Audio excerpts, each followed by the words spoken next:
So, funny story. I was tooling around on Telegram last night. Now, I don't really understand Telegram. I don't use it all that much, but I do occasionally peek my head into Milo Yiannopoulos' Telegram just because it's fun. And last night I was actually specifically on Telegram because I was wondering where Lin Wood went. I was like, where the hell did Lin Wood go? Is he posting anywhere? What's going on? I was like, having withdrawals from Lin Wood Crazy Town, and I was like, I need my dose of Lin Wood Crazy. And apparently, Lin Wood has like 350,000 followers on Telegram, where he is still posting stuff. But I digress. That's not what I want to talk about, because somewhere along the way of this Telegram rabbit hole, what happened is I actually stumbled upon a Black Lives Matter Telegram, legit Black Lives Matter, where they use Telegram to communicate with each other and make plans and do all sorts of stuff. And on that Telegram, pinned to the very top, and I'll even show it to you here. Here it is, Black Lives Matter Revolution. You can see pinned messages. Was this press release? A press release. Telegram censors BLM affiliated channels after far-right disinformation campaign. Yes, you heard this correctly. Telegram apparently temporarily banned BLM and Antifa channels on Telegram, and now they're whining and complaining about censorship. You cannot make this stuff up. And they have no self-awareness. They have no self-awareness to realize that this is something that they have brought to themselves. You hate to see it. Here's what it says. In the weeks following the January 6th assault on the U.S. Capitol, various right-wing extremist Telegram channels coordinated a campaign to remove BLM-affiliated and anti-fascist groups from the platform by submitting false reports to Telegram's moderators. On the morning of Martin Luther King Day in the United States, owners of the targeted groups woke up to find that a number of their communities had been shut down overnight without warning or explanation. Oh, really? Oh, really? Tell me more. Tell me more, BLM and Antifa, about how you are put upon and censored by big tech. These groups date back to the George Floyd protests or mutual aid initiatives in the early days of the coronavirus pandemic. Their censorship and removal are the result of a deliberate effort by white nationalist groups to silence opposition during a moment of political turmoil. Now, I am not in favor of censorship. I'm not. I'm a First Amendment absolutist. I am not in favor of censorship. I think, in fact, one of the reasons I was on Telegram to begin with was to find Lin Wood and all Lin Wood's crazy followers, right? Well, guess what happened when Lin Wood got censored off of Twitter and now Parler got banned? You're pushing these groups of people who are already unhinged into more extreme places where they're creating a really, really large echo chamber for themselves. So it doesn't do any good. Yeah, I don't think that Lin Wood is someone that we should be listening to. I think he's actually kind of dangerous. But at least when he's on Twitter, everyone can see what he's doing and people can push back on him. Now he's off in his little Telegram corner when no one can see what he's doing with 350,000 followers. So I don't think that's good. I don't think that we should be censoring people.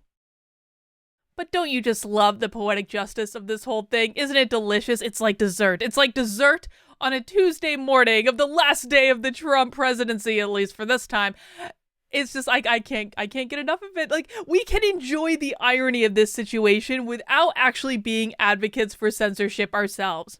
Telegram did not provide detailed notices of any kind to channel owners, instead replacing all content with a generic message alleging a terms of service violation. Alleging. Well, BLM-affiliated channels were taken down. Many of the extremist groups coordinated the campaign were left in place, including the Proud Boys Uncensored, where the Proud Boys retweeted after... Wow. Where the Proud Boys retreated after being removed from other platforms for violent activity. And Gypsy Crusader News Network, a non-stop deluge of racial slurs, anti-Semitic conspiracy theories, and a man dressed as a Joker giving the Nazi salute. Now, I don't know anything about those groups. Again, I don't use Telegram. The only thing that I'm talking about is how ironic it is that BLM and Antifa are literally issuing press releases over a temporary ban on a fringe network. After several hours, most of the targeted channels were brought back online. Oh, you mean it only lasted a couple hours and you're issuing a press release instead of being grateful that you weren't permanently banned off your channel? Is that what you're saying, BLM?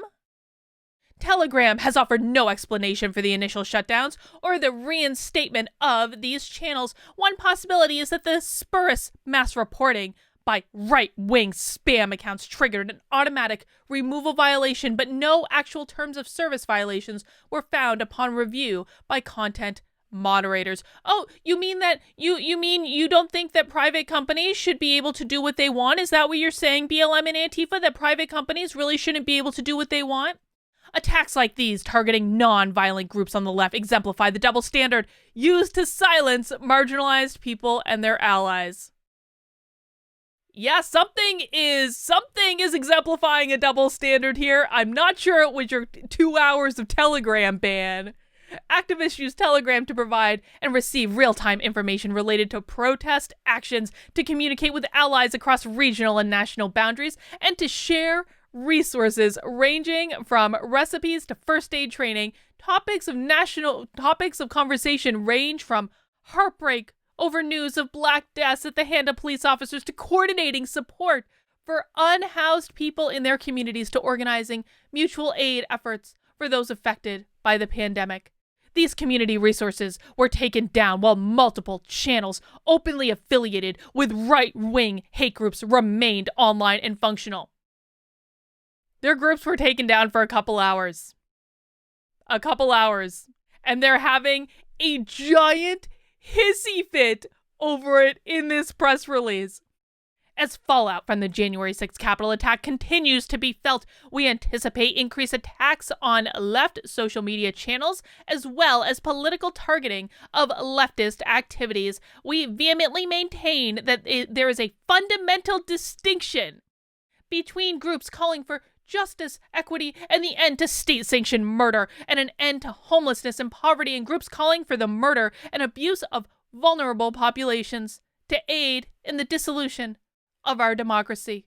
The fundamental difference must be recognized by the content moderators at Telegram and other social media networks, and freedom of peaceful organizations and protest must be maintained. Equating groups advocating for Black lives or anti-fascism with those calling for genocide, murder, and a race war to perpetuate systems of white supremacy only serves to assuage a misguided sense of fairness and lacks both moral and ethical judgment. Yeah, because it definitely wasn't Black Lives Matter burning down Washington, D.C. in May, and it wasn't Black Lives Matter who sieged the White House in May. No, they're but a peaceful folk. Black Lives Matter and Antifa are but a peaceful folk who just want to provide aid to people during the coronavirus pandemic. They're not doing anything wrong. They're not violating terms of service. How dare you ban them, Telegram? How dare you delete one of their groups for 2 hours on a Monday? How dare you? How dare you? Ah, sweet, sweet justice. I know their groups came back, and so it doesn't feel as good as it probably could. But again, we don't advocate for censorship on this channel. We do enjoy irony when we find it. All right, folks, that is all I have for this one. If you enjoyed this video, I hope you'll consider subscribing to the channel, turning on notifications, maybe leaving a comment below to feed that algorithm, all that good stuff. And I want to also let you know and remind you that I have another week and a half of my promotion in my locals community. My locals community, you can get the URL literally right below me, in the box right below me. It's kb.locals.com. I'm really trying to get as many people as I can moved into my locals community, or at least signed up there. Listen, locals is free to join. It is completely free to join, and you get all of my videos ad-free when you do. So if you had to sit through a lot of annoying YouTube ads to get to this point in the video, all those ads are removed on the exact same videos that are posted in locals. And in fact, you usually actually get earlier access to my videos in locals than you do in YouTube, because I have to wait for YouTube to go through the monetization review and all this crap. So if you want to join my locals for free, now is a perfect time. Now, free accounts do not get access to the full set of features. In order to get access to everything, including discussion posts, comments, things like that, also getting access to the Zoom calls that I do twice a week with the community, you want to be sure you become a supporter. Now, supporter status starts at $5 a month, and if you want to try it out, I am running a promo code through the end of January. If you use the code free speech, all one word, free speech, as your promo code when you sign up, you are going to get a free month of premium supporter access, so you can try out all the features and see if you like it. Again, if you join as a free account, that's totally cool, man. I would rather you be in there than not, at least using a free account. But the reason I'm moving stuff to locals is that I feel really comfortable that it's going to be insulated from all of the censorship going on. It is going to exist after my Facebook account. It is going to exist after my Twitter account. And I want to have a place where people can go, where we can have conversations, where we can actually be adults, and where we know we won't be censored or banned. So again, kb.locals.com. And if you want to use the promo code free speech, all one word, by the end of January, you will get a free month as a supporter. All right, guys, that's all I've got for right now. I'll see you soon.